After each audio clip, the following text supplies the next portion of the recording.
John chapter 15, verses 9 through 17 say, I have loved you even as my Father has loved me.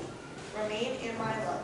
When you obey my commandments, you remain in my love, just as I obey my Father's commandments and remain in his love. I have told you these things so that you will be filled with my joy. Yes, your joy will be overflow. This is my commandment. Love each other in the same way I have loved you. There is no greater love than to lay down one's life for one's friends. You are my friends if you do what I command. I no longer call you slaves because the master does not confine in his slaves. Now you are my friends since I have told you everything the Father told me. You didn't choose me, I chose you. I appointed you to go produce lasting fruit so that the Father will give you whatever you ask for using my name.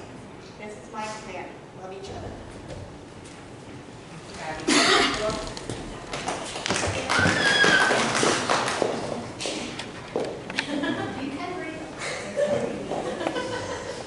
All right. So my message today is titled, Let Me Tell You About My Jesus, hence the song we sang. It is no call a mother wants to get at 2:47 a.m. Your daughter screaming, Mom, our house is on fire. First question Jim asked since he heard the scream was, did you call 911? And yes, Lauren says, I called them first after we got the kids and dogs out of the house. Well done, because that is priority. We get up, throw on shoes and a sweatshirt, and out the door we go. I call my son Luke and explain what is going on, and he jumps right up and rushes there also. We live a mile from them, and when we round the corner of the road and see the awful sight, we also see there are already an ambulance and 2 fire companies getting set up, pulling hoses and working on the fire. A huge help in the aid of not losing the whole house down to the ground. I climb in the ambulance to make sure my family is okay, while Jim and Luke go to find the dogs, which were in the fence, but of course, escaped when all the fire engines pulled up. They chased them down. Luke went and got leashes from our house, and Jim kept them safely a distance away while watching the firemen working tirelessly and quickly to stop the fire from spreading. I'm going to chase course just a minute to tell the backstory of just how wonderful our God is and how the insistence from my grandson saved our family. Jameson is in kindergarten and went to the Alpha Fire Company in the fall for a field trip. He has always been afraid of fires ever since he was little, so then when they were explaining to him how important it was to check that you have working smoke detectors in your house, he went home and bugged his parents to check the smoke detectors to get a new one for outside of their bedrooms. Side note, the kids' bedrooms are in the very front of the house, and the master bedroom where Lauren and Ben are is in the very back of the house. If that little boy had not been so persistent, they may not be here today. Because when my daughter Lauren woke up from hearing the smoke detector going off outside the kids' bedroom, which this is the smoke detector. This is all it was that woke her up. The house was completely consumed by thick smoke, and she could hardly see to get to the front of the house and get to the children's rooms. This is a prime example of what God asks of all of us, to have childlike faith, to hear a calling and act upon it. If you see someone in need, help them. Don't turn and think it is someone else's job to do that. Or if you feel the urgent to get in touch with someone because they are on your heart, do it. Because they may just need a little uplift at that moment. Call them, send a text, whatever you need to do, because you have no idea how others are suffering. So do that. God is urging your heart to do that. God gives us these urges, and it is us to follow his guidance and example. If that little boy did not hear and listen to what those firemen were saying and to what God put on his heart, they may have perished. Thank the Lord he listened. Now, back to the early morning. I had already had my village of prayer people, who I text when in time of need, praying for my family. Even at 2:50 in the morning, I text them, and everyone jumps in. My daughter-in-law Carly came right away to pick up the grandchildren and take them safely home to their house for showers and a change of clothes, and try to get them to rest, which I don't think they did. Quinley might have, but Jameson did not. It was a godsend because then they didn't see as much going on that day. She gave the clothes and shoes off her back sitting in her car when picking them up, so Lauren would be warmer. Because, you know, as a mom, I didn't even think about that when I left the house, that you're in your pajamas, you know, kind of thing. After that, I walk up the road to find my husband and his son with the dogs, because I couldn't find them. And instead, I find the neighbor, which happens to be my nephew, Michael Mills, and his family.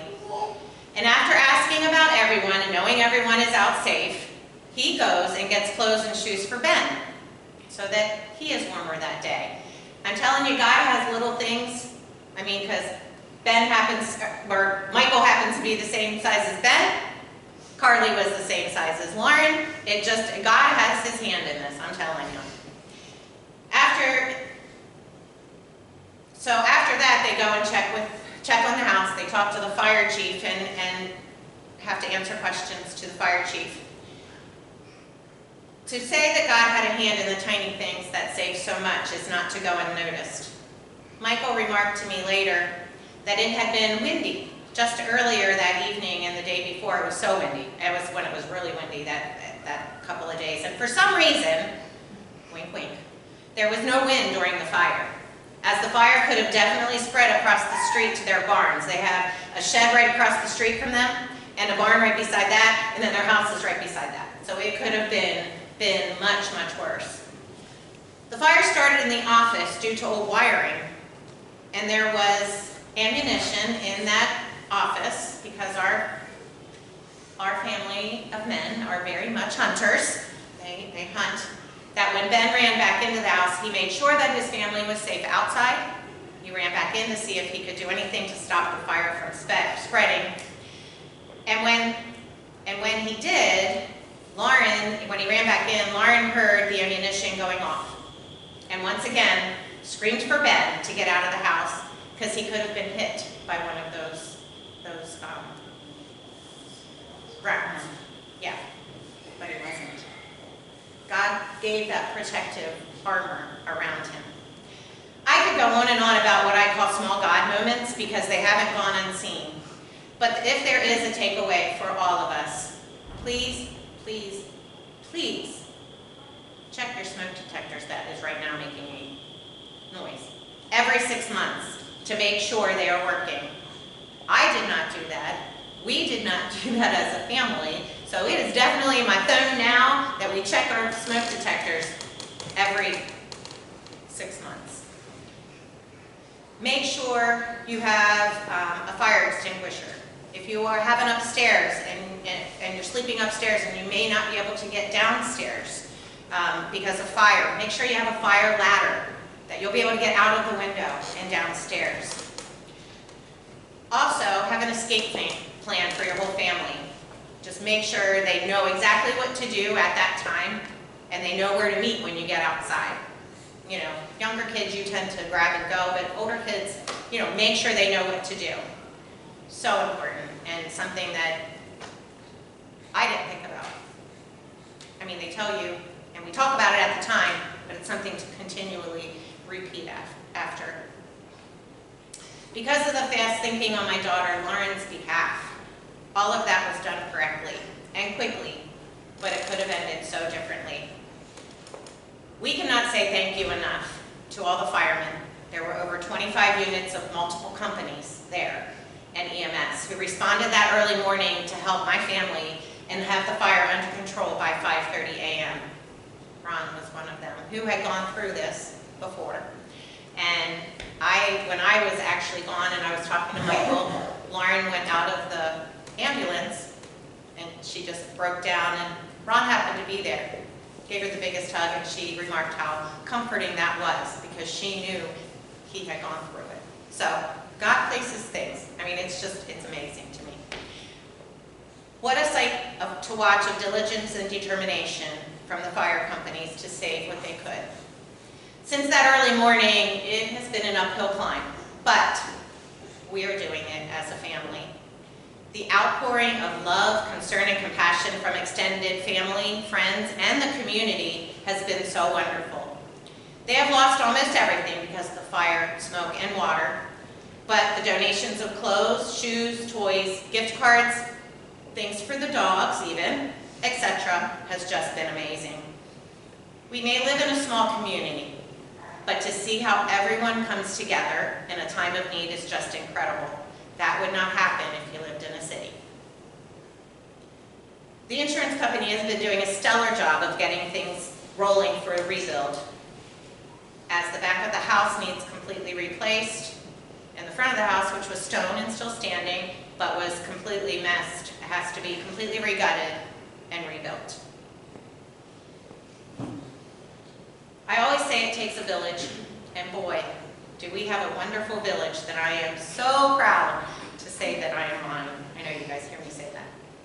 As I stated earlier, they have lost almost everything, but they are only things. I finished reading a book lately by Granger Smith called Like a River. I don't know if you know who Granger Smith is. Anybody know who Granger Smith is? Yes. What is he?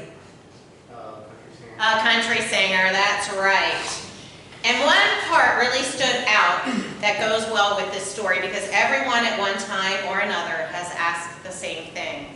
Granger lost his son in a, no, not in a fire, in a pool. He drowned.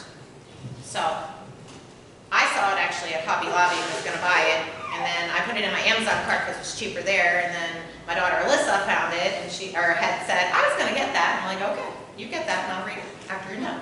So I'm going to read a part from his book. Loss is a necessary part of life. Consider this. If we never lost any of the gifts of life, how could we really understand how precious they are? How could we possibly know about the brilliance of light if there were no darkness to contrast it? This is a perspective that I've had to learn. It's also the contrast presented by the age-old question, how could a good God allow terrible things to happen? Look, I get it. Many things in this world seem unfair, or depressing, or demoralizing, or disturbing, or just plain tragic. By design, we live in a world that desperately needs someone to come to rescue it, and someone did. Jesus. When we dive into the Bible, we see a purposefully strong connection between joy and suffering. We're going to have problems on this earth. In fact, we're not told it's just a possibility, it's a given. Take John 16:33, for instance, where Jesus said, I have said these things to you, that in me you may have peace. In the world you will have tribulation. Jesus continued with a resolution for us, but take heart, I have overcome the world. He says, read this last part again. John 16:33.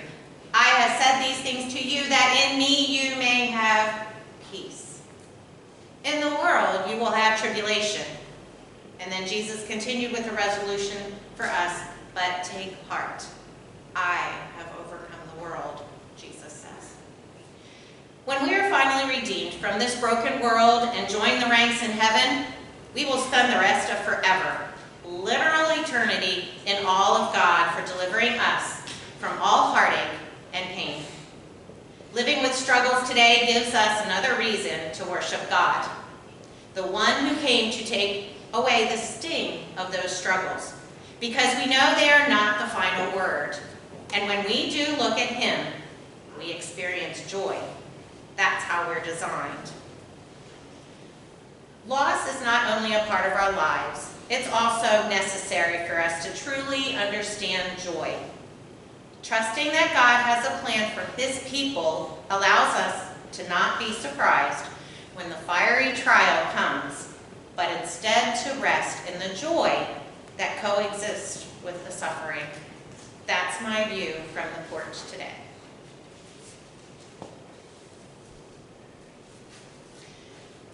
Lives can't be replaced, and they are so blessed, my family, that they still have their family to hug, love, and hold. Ben said something a few days after the fire that to me is so telling in all that they have going on, and something they need to hold on to for the rest of their lives. Satan might have started this fire, but Jesus got us out safely, and knowing all we do now of the events of that morning, it is so true. We serve a faithful and loving Father, and not everyone is as fortunate as our family was, but praise Jesus for keeping my family safe. As I stated before, things can be replaced, as hard as that is to comprehend when you have lost almost all of your tangible memories, but lives cannot.